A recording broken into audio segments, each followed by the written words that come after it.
miles de estudios a la basura por contaminación de los cultivos celulares. 29 de enero de 1951. Una mujer afroamericana llamada Henrietta Lacks ingresa al hospital Johns Hopkins a causa de un extraño dolor en el vientre. Una semana después, le diagnostican un tumor maligno.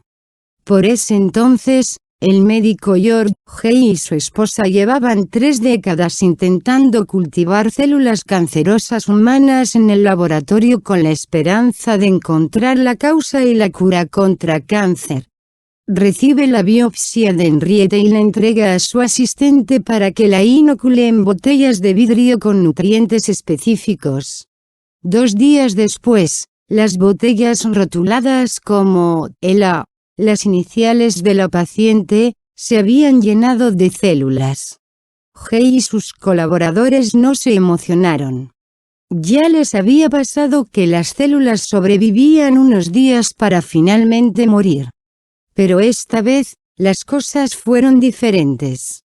Las células, aparte de sobrevivir, duplicaban su volumen de un día para otro. Era impresionante. Células humanas inmortales. Así nació la famosa línea celular ELA. Las células ELA han sido las más usadas y estudiadas de la historia. Fueron vitales para el desarrollo de la vacuna contra la polio, revelaron algunos secretos del cáncer, permitieron investigar los mecanismos de infección de los virus, etc. Sin embargo, dada su gran adaptabilidad a crecer en diferentes medios de cultivo, son muy difíciles de controlar y pueden contaminar otras líneas celulares. Son como las malezas que infectan a los cultivos agrícolas. Un interesante reportaje periodístico publicado en Science, Science y Nature también publican reportajes periodísticos, aborda este tema. Resulta que Dr. Christopher Cork, de la Universidad de Colorado, ha dedicado los últimos 15 años de su vida a descubrir la contaminación o mala identificación de las líneas celulares usadas en las investigaciones biomédicas. Lo que ha encontrado es alarmante: cultivos celulares de tiroides, próstata y tejido urinario, en realidad, están compuestas por células de melanomas, cáncer de vejiga o de mama. Cork estima que el 20% de líneas celulares presentan este problema. Células impostoras. Una de las primeras personas que advirtió la contaminación de las líneas celulares fue el biólogo Walter Nelson Rees en 1975. Presionó a la comunidad científica para que autentifiquen las células antes de utilizarlas, provocando un rechazo masivo por parte de los investigadores. Le hicieron tanto bullying que abandonó la ciencia en 1980. En el año 2007, el Dr. Roland Nardone de la Universidad Católica de América escribió una carta abierta dirigida al Departamento de Salud y Servicios Sociales de los Estados Unidos, la cual fue respaldada por otros 20 científicos del mundo, donde denunciaba que la contaminación y la identificación errónea de las líneas celulares de mamíferos estaba muy extendida en las publicaciones científicas. Nardone también criticó duramente a las revistas y organismos de financiación que no exigían pruebas de verificación de la identidad celular. Sin embargo, la protesta iniciada por este grupo de científicos, que ahora conforman el Comité Internacional para la Autenticación de las Líneas Celulares, ICLAC, tampoco rendía frutos. Fue así que, en el 2012, Cork pone toda su experiencia y conocimiento al servicio del ICLAC. A la fecha, este comité ha descubierto 475 líneas celulares mal identificadas y ha conseguido que 28 revistas científicas exijan la autenticación de células para aceptar y publicar un trabajo de investigación. EP2 Science 407 células EP2, muy similares a la foto anterior de la célula. Fuente, AC. Células EP2, muy similares a la foto anterior de la cela. Fuente, AC. EP2 y INS407 son dos de las líneas celulares más utilizadas en las investigaciones biomédicas. La primera se originó en 1955 a partir de una muestra de cáncer laríngeo y ha servido para estudiar a fondo esta enfermedad. La segunda se aisló en 1957 a partir de muestras de tejido del yeyuno e ileón de un embrión de 2 meses de edad y ha servido para conocer las características fisiológicas del tejido intestinal humano. El nacimiento de todas las líneas celulares es similar.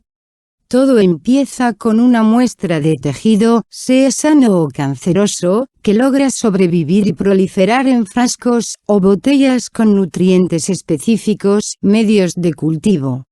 Estas células se compartían entre investigadores de diferentes laboratorios para ampliar el conocimiento sobre un determinado tejido o enfermedad, una práctica que ya no es común hoy en día. A veces, las células caían en manos de empresas que las producían de manera más sofisticada y controlada, bajo estándares de calidad que no tenían la mayoría de laboratorios de investigación. Esto permitía asegurar la idoneidad de la línea celular y su disponibilidad en cualquier momento a precios razonables. Pero fue esa informalidad en los inicios del desarrollo de las líneas celulares que provocó una contaminación en muchas de ellas. Esto pasaba desapercibido. La mayoría de las células bajo el microscopio se ven igualitas. En 1967, el genetista Stanley Gartler hace un revelador descubrimiento: EP2 y INS407 en realidad eran ELA. En otras palabras, cerca de 5.700 estudios hechos en EP2 y 1.300 en INS407 relacionados con el cáncer laríngeo y el tejido intestinal, respectivamente, podrían haber generado conclusiones erróneas, ya que las células ELA derivan de muestras de cáncer de cuello uterino. La mayoría de estudios sobre la infección de diversos patógenos y bacterias que producen enfermedades intestinales, listeria, salmonella, campylobacter, etc., se hicieron con la línea celular INS407. Estos trabajos, a su vez, sirvieron como referencia para otros estudios relacionados. ¿Esto quiere decir que las conclusiones de todos estos trabajos sean incorrectas? Para algunos científicos, no todos tendrían que ir a la basura, pues algunos mecanismos fisiológicos son similares en diferentes tejidos. Uno de los principales casos de estudio del ICLAC fue el de la doctora Anita Hollander de la Universidad de Lund en Suecia. Ella y su equipo han publicado 41 estudios entre 1988 y 2011 basados en la línea celular INS407, a pesar que en el 2001, el patólogo John Masters del University College de Londres descubrió que todas las muestras de INS407 de los principales bancos celulares de Estados Unidos y Europa eran ELA. Al inicio, la doctora Hollander se resistía a aceptar este error, pero las pruebas presentadas por Cork y el equipo de ICLAC eran contundentes. En diciembre del 2014, la científica sueca aceptó este hecho, pero aún sigue evaluando la posibilidad de retirar estos 41 estudios.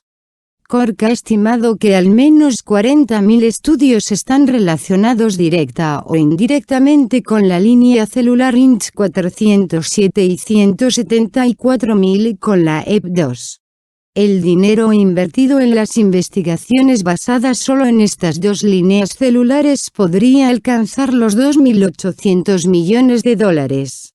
¿A cuánto alcanzaría las pérdidas si consideramos que hay unas 475 líneas celulares mal identificadas? Los Institutos Nacionales de la Salud de los Estados Unidos, NIH, por fin han aceptado la gravedad del problema, que ya había sido advertido en 1967 por el Dr. Gertler. Ahora los NI piden a los investigadores autenticar las líneas celulares antes de otorgarles el financiamiento para sus investigaciones. Pero el reto sigue siendo determinar cuántos estudios publicados hasta la fecha deberán ser retirados en caso que no sirvan, o corregidos en caso que algunas de sus conclusiones aún sigan siendo válidas.